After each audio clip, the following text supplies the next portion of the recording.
बीज बातें होती हैं। बीज, जो बीज माता पिता के सन्मुख डायरेक्ट ब्रह्मा मुख वंशावली की पालना में पलने वाले मरजीवा जन्म को प्राप्त करने वाली आत्माओं के बुद्धि में ही बैठता है, जो बीज के साथ रहते हैं और फल स्वरूप हैं,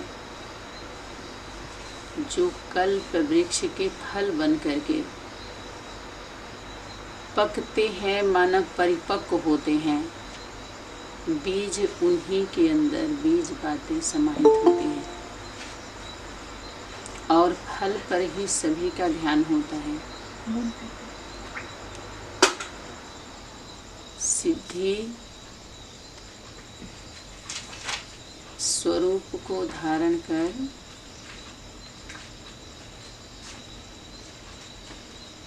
वर्तमान समय सिद्धि स्वरूप को धारण कर सभी दुखी, अशांत, परेशान आत्माओं को मुक्ति, जीवन मुक्ति का अनुभव कराओ।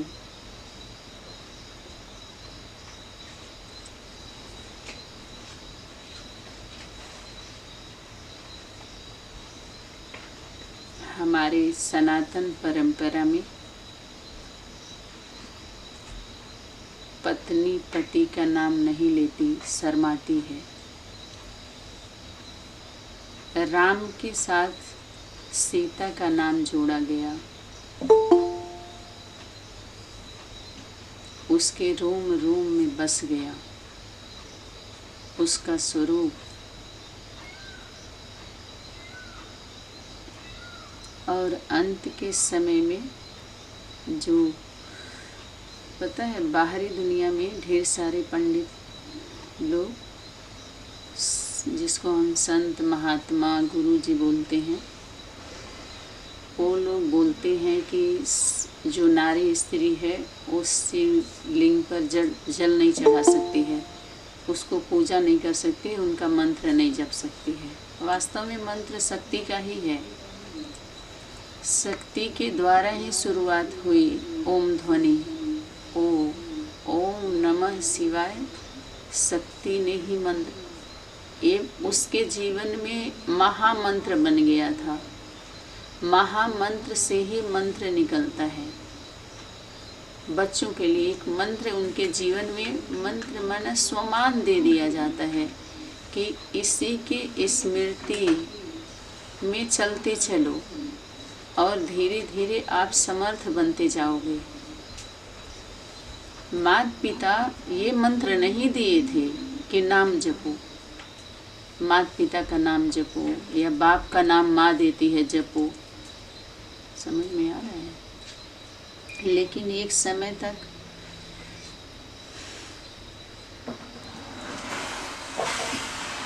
जैसे तैसे चलता है, जो भी करते हैं भावना, बस जब स्वरूप याद दिया जाता है तो शांत हो जाते हैं। स्वरूप में टिकते ही हमें शांति मिल जाती है, शांत स्वरूप हो जाते हैं। उस राम का स्वरूप हमारे अंदर आ जाता है। राम का स्वरूप होगा ना, एक समय तक जब आप राम राम, कृष्ण कृष्ण, राधे राधे बोलेंगे तो आपके सन्मुख आते हैं। कभी देखे भक्त आत्माओं के सामने दृष्टांत में ऐसे दिखाते हैं कि बोलते हैं तो जब वो प्रत्यक्ष होते हैं तो बोलते हैं कि जैसे हम किसी का नाम ले चलो, राम राम या कृष्ण कृष्ण है, या राधे राधे, या विष्णु विष्णु, किसी का भी नाम लिया, हनुमान जी का नाम, कोई भी नाम का अगर हम जप करते हैं तो शक्ति प्रकट हो जाती, प्रत्यक्ष हो जाती। जैसे किसी का नाम हम व्यक्ति का ही लेते हैं, मानो जैसे हम पिताजी का नाम बोलते हैं, पिताजी, अम्मा, दीदी बुलाते हैं तो तुरंत तो बोलते हैं ना, हाँ। पिताश्री बार बार बोलते हैं कि अगर चलो भगवान आ ही जाए तो क्या करोगे उसके बाद, उसके साथ हो लोगे। क्या ज्ञान काल में जितनी प्रतिज्ञा किया है उनके छवि को रख करके, जड़ चित्रों को अपने घरों में चिपका करके उनके प्रतिबिंब को रखा है, तो क्या उस बिंब पर दीवार खड़ी कर लोगे? चढ़ जाओगे? वो आसन बन जाएगा? क्या जो भी आप जाने अनजाने में वचन दिया है वो पूरा कर लोगे? उनके साथ में हो लोगे?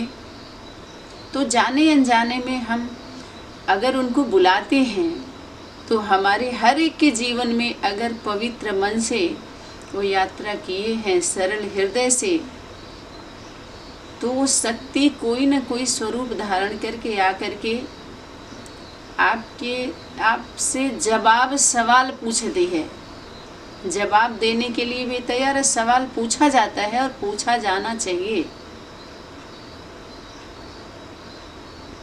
विश्व कल्याणकारी सनातनी गीता पाठशाला से जो कुछ भी सभी के बीच में भेजा जा रहा है ऑडियो वीडियो के माध्यम से, ऐसे पर्सनली तो नहीं दिया जा रहा है, लेकिन जैसे तैसे इधर उधर से जाता है तो भाव यही रहता है कि कुछ उसमें पवित्र आत्माएं हैं जो अभाव प्रभाव से थोड़ा सा लग गई हैं, और उनको स्मृति आ जाए, सीधे अपना रास्ता पकड़ लें।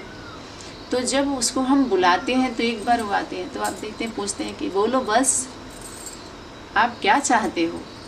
जब शक्ति प्रत्यक्ष होगी तो पूछेगी, बोलिए आपको क्या चाहिए, तो क्या मांगेंगे आप? चलो भगवान भगवती का नाम लेते लेते वो राम आ ही जाए तो क्या मांगेंगे आप? उससे क्या चाहिए? साइंस के साधन से तो बहुत कुछ दिखा दिया, हीरे महल, अटारी, ताज, हीरे जवाहरात हैं, ऐशो आराम, सुख साधन, शांति, सब कुछ दिखाया। आर्टिफिशियल दिखाया, ओरिजिनल दिखाया है। नेचर में कैसा होगा? जब समझदार होते हैं तब ऐसे तो रट्टा लगाएंगे, बेटा पोयम सुनाओ तो खूब सुनाएंगे। असे आत्मा पसे परमात्मा, है ना। नहीं, हम छोटे छोटे थे तो कसे कबूतर कैसे कैसे गाते थे। कमल से तुम कलश सजाओ, खरगोश को मार भगाओ, गमला लेकर गोपी जाता, घड़ी देखने हमको आता। खूब बच्चे रहते हैं, मुझे इसका पढ़ के दिखाओ कहाँ है, तो पता नहीं है। उनको अक्षर का भी ज्ञान नहीं होता बच्चों को, जब वो बेसिक में होते हैं और सिर्फ पढ़ते हैं। उमंग उत्साह से पोयम सुना देंगे, किसी कहानी का कुछ अच्छा बोल देंगे। लेकिन जैसे आज छोटे छोटे लोगों को माला दे करके कुछ गीता का श्लोक, टीका लगा के, धोती कुर्ता पहना के और खूब अपना प्रचार प्रसार करते हैं।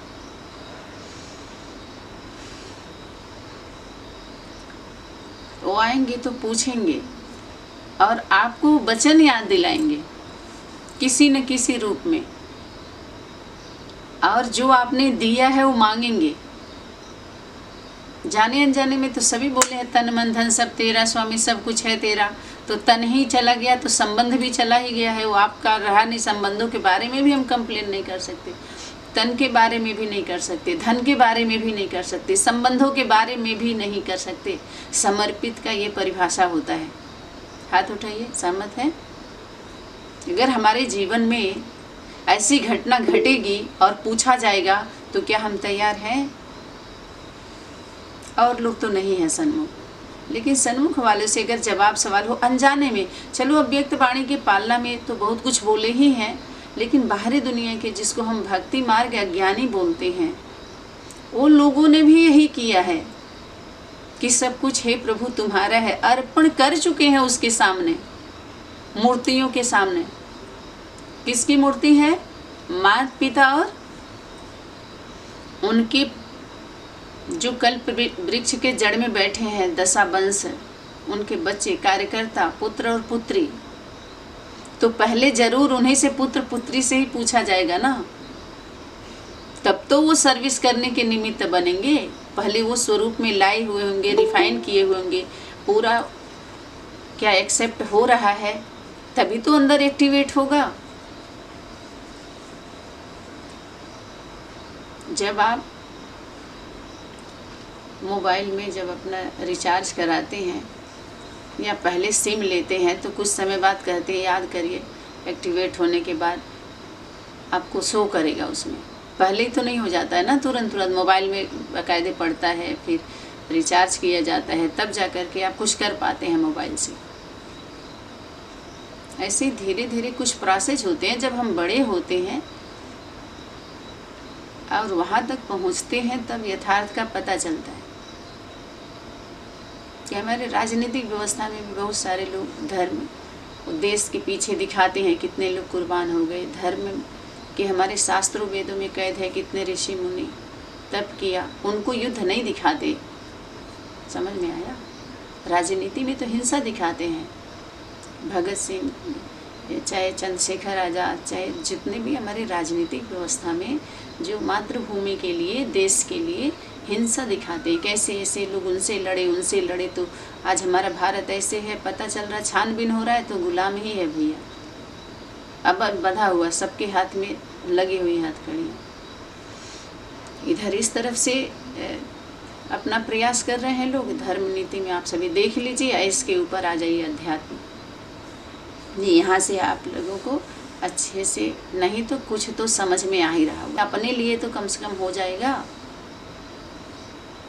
अपने लिए और अपनों के लिए, अपने लौकिक परिवार के लिए जो ईमानदार होंगे वो आप भी जब ईमानदारी से उतना करेंगे तो ही आपका असर पड़ेगा उनके ऊपर। तो नाम लेने की प्रथा कहाँ से शुरू हुई? रावण की भक्ति से शुरू होती है। जब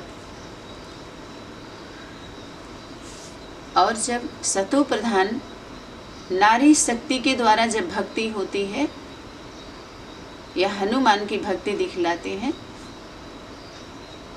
तो एक अलग है। भले हे राम जी को दिखाते, हनुमान जी को कोई भी कार्य करते हैं, नारायण जी को, नारद जी को नारायण नारायण, सबरी भी राम राम की माला जपती थी। तो गिने चुने लोगों की भक्ति का गायन पूजन होता है। सब मीरा की भक्ति, हाँ उसका, और सबरी की भक्ति, मीरा की भक्ति है। रावण की भी भक्ति प्रसिद्ध तो हुई लेकिन सिद्धि स्वरूप नहीं हुआ। भक्ति तो उन्होंने भी किया। तो ऐसे ही इस तरह से नाम जब कि हम अपना भक्ति दिखाते हैं ऊपर से। उसके बाद उनका स्वरूप जब उसके अंदर आ जाता है ना राम का, जब तक हमें पता नहीं होता तो चलते हैं। बहुत सारी बीज बातें हैं राम, जो दुर्गा चालीसा में भी देखी, राम वाले में देखिए, फिर ये आज भी चला है, बहुत अच्छा है। तो और शिव शक्ति जो है, सीता, राम, राधे, कृष्ण, शंकर, पार्वती, उनकी प्रवृत्ति में थोड़े समय के लिए वो बुलाती है तो उनका स्वरूप जागृत होता है। वो भी हमेशा के लिए नहीं होता है। एक बार हो गया। वाणी में भी इशारा था कि एक बार जब जान गए हम आत्मा है तो बार बार कहना थोड़ी होता है। एक बार हम जान गए कि हमारे आत्मिक रिश्ते से हम पति पत्नी भाई भाई हैं, वाणी में इतना इशारा था। तो बार बार अगर हम अपने लौकिक फैमिली में हैं, परिवार में हैं, समझ में आ रहा है, तो अगर हम भाई भाई बोलते हैं तो इससे क्या होता है, लोग कंफ्यूज होते हैं। जैसे ब्रह्मा कुमारी संस्था के द्वारा ये पूरी दुनिया में एक कंप्लेन हो गया कि ये संस्था भाई बहन बनाती है। कारण कि हम लौकिक संबंधों के बीच में भाई जी अपने पति जी को, पुत्रों को हम जब बोलते हैं तो अपने लिए हम लोगों को पता है, बोल लेते हैं। लेकिन ये बात जिनको हम कहते हैं कि इसका आध्यात्मिकता का, आत्मा का, परम पिता परमात्मा का बेसिकली पता नहीं है, तो कंफ्यूज होते, कहते अरे देखो अपने पापा को, उसके पापा को भैया भैया बोल रही थी। तो इससे भी थोड़ा सा कंफ्यूजन होता है सबके अंदर। तो बाप दादा ने इसको भी इशारा किया कि एक बार अपने आत्मिक स्वरूप का परिचय आपको हो गया तो ये अंदर कुछ समझ करके चलने का विषय था, जो हम प्रैक्टिकल बोल चाल में जब लाते हैं तो यही होता है। जैसे सब लोग कहते हैं कितनी संस्था बदलोगे, कितनी संस्था बदलोगे, क्योंकि कुछ एक्टिविटी ही ऐसी हो गई और जो है जिनको हम गुरु के रूप में धारण किए, वो हमें संभाल नहीं पाए, हमें सही दिशा नहीं दे पाए, सही मार्ग नहीं दिखा पाए, तो हमारे परिवार में ऐसे होने लगा कि अब किसको छोड़ के, बी को छोड़ के पीवी के छोड़ के विष्णु पार्टी छोड़ के संग अनेक पार्टियों के तरफ, तो सभी लोग हम लोगों के ऊपर लौकिक संबंधी हावी होने लगे। और वो लोग भी यही बोलने लगे, अरे इनको छोड़ दिया। तब हम बहुत संभालते हैं, अपने आप को संभालते हैं कि हाँ, जैसे स्कूल, जबकि वाणी में है कि स्कूल ट्रांसफ़र होता है और होगा आगे चल करके। बाप चला गया, देखिए यहाँ पर शक्ति कैसे टोंट मारी है। बाप चला गया, जैसे जब दादा लेखराज शरीर छोड़े तो आएंगे ये बात कह करके, जब दादा लेखराज जी दादी के तन के द्वारा समझिए बोल रहे हैं, उनको भी अब देवदूत समझ लीजिए कि बाप चला गया, ये कह करके अविनाशी संबंधों को विनाशी क्यों बताते हो। बाप गया नहीं है, आज भी है और उनका कार्य चल रहा है। सिर्फ ड्रेस माना शरीर रूपी रथ और एड्रेस स्थान चेंज हुआ है, काम वही चल रहा है। ये अव्यक्त वाणी का होमवर्क है, एक पॉइंट पकड़िए और इस पर फोकस किया गया कि हाँ से सनातनी से। विकलांग पार्टी के बाबा ने कोशिश किया है, बहुत प्रयास किया, लेकिन प्यास नहीं बुझा पाए, क्योंकि कपटा गया। यहाँ भी कन्याओं को ही गद्दी दी गई और ये मरते दम तक गद्दी छोड़े ही नहीं। उत्तराखंड के सीट पर बैठ करके मरते दम तक उत्तर देते देते मर गए अपने कबूतरों को। जितने गुटुरगु करके जितने सिखा रहे थे ना संस्कृति या ये दोहा चौपाई, चलते बने। 22 तक गद्दी नहीं छोड़ा उन्होंने। और अब अपने जितने जाई जनमल उनके हैं बड़े रूप में, वो सब 76 तक कमाएंगे खूब अपना प्रत्यक्षता दिवस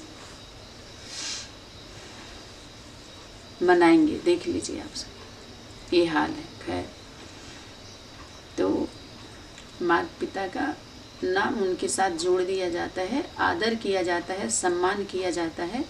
हम माता पिता का भी नाम नहीं लेके बुलाते, और पिता का भी नाम, माता पिता का भी नाम बच्चे नहीं लेते। एक बार जान गए हमारे माता पिता का ये नाम है, यही आज हमारे राम हैं, आराम देने वाले। और इनकी कितनी महिमा है। पूरी सृष्टि के मालिक के हम बच्चे हैं, बालक हैं। यही नशा बहुत बड़ा नशा है कि सृष्टि के रचयिता के हम बालक हैं।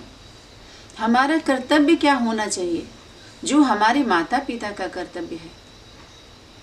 बस हम अगर प्रैक्टिकल नहीं तो हम सहयोगी बन के रहें, यही योग है। बाप दादा योग सिखाने नहीं आए हैं। राजयोग राजयोगिनी के द्वारा बच्चों को योग नहीं, सहयोगी बनाया जाता है, कर्मयोगी बनाया जाता है, कर्मठी बनाया जाता है, कर्म से जोड़ा जाता है, उसी में उनका योग होता है। आज्ञा का पालन करते हैं, वही कर्मयोगी हैं, सहयोगी हैं, दिल के स्नेही हैं। स्नेह सिखाने, दिल का स्नेह करो, आपस में प्रेम करो। देश प्रेमियों, हे माता पिता से प्रेम करने वाले बच्चे भाई बहन, आपस में प्रेम करो, प्रेम से रहो, पवित्र बंधन में बंधो। क्या भाई, प्रेम का अनेक स्वरूप है, कोई प्रेमी प्रेमिका का ही स्वरूप नहीं है। भाई बहन में भी पवित्र, आप सभी भाई बहन जब प्रवृत्ति वाले हैं तो भाई बहन का भी प्रेम अनुभव किया होगा। बाल रूप में जाइए, माता पिता के प्रेम को देखिए, भाई बहन के प्रेम को देखिए, भाई भाई के प्रेम को देखिए, बहन बहन को प्रेम को देखिए, माँ बेटी के प्रेम को देखिए,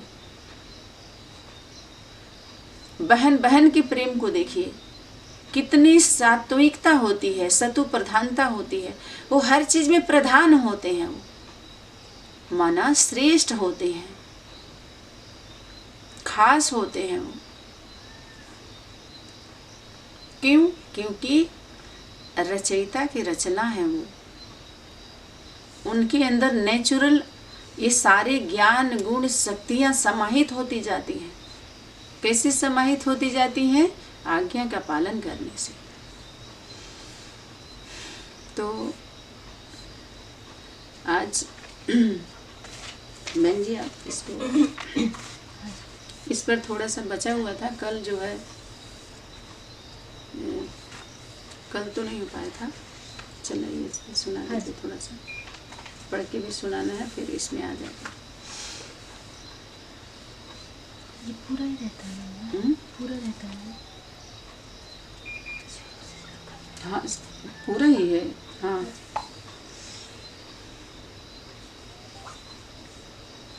राजयोग का आधार तथा विधि।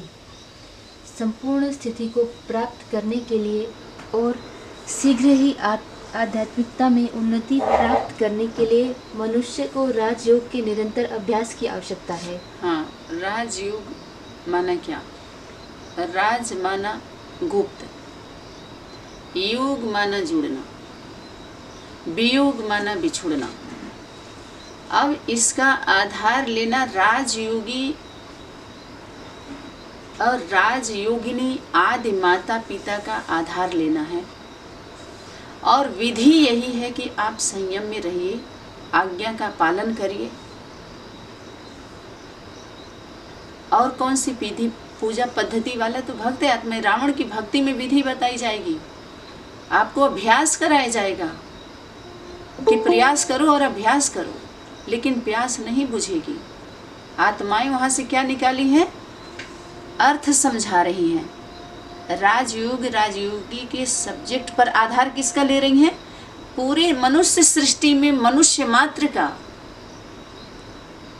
पिता, जिसको हम राज ऋषि से संबोधित करते हैं, राज ऋषि, राजयोगी राजयोगिनी, परमहंस परमहंसिनी, पुरुषोत्तम पुरुषोत्तमी, सोमनाथ सोमनाथनी, आदि देवी, महादेव महादेवी, जिस प्रवृत्ति की हर संगठनों में, हर धर्मों में एक चिन्ह पर ही आप ले लीजिए कि शिवलिंग के आधार है ही जलाधारी, माता पिता, परम पिता और परमात्मा। इनका आधार आपको लेना है प्रैक्टिकल। जब आप सशरीर सहित हैं तो परम पिता परमात्मा भी सशरीर सहित हैं, ये एक्सेप्टेड। इनका आधार लेना पड़े, बाकी कोई विधि नहीं है। हाँ जी, अर्थात चलते फिरते और कार्य व्यवहार करते हुए भी परमात्मा की स्मृति में स्थित होने की जरूरत है। कब तक? जब तक परम पिता परमात्मा प्रत्यक्ष नहीं आप सभी के बीच में, तब तक ये चीज था। लेकिन तब जब इतना ही होमवर्क था, इतना ही आप बता रहे हैं कि चलते फिरते, तो अपने वहाँ ये चला करके इतना बड़ा भवन बिल्डिंग किस लिए हुआ है? इतना बड़ा कारोबार किस लिए? जब चलते फिरते ही इतनी प्राप्ति हो गई, और हो जाती तो फिर इतना बड़ा कारोबार क्यों? इतनी लड़ाई झगड़ा क्यों? हाँ, यद्यपि निरंतर योग के बहुत लाभ हैं और निरंतर योग के द्वारा योग माना जुड़े रहना। निरंतर आपका योग कब बना रहेगा? तो ये प्रैक्टिकल करिए। निरंतर योग अपने माता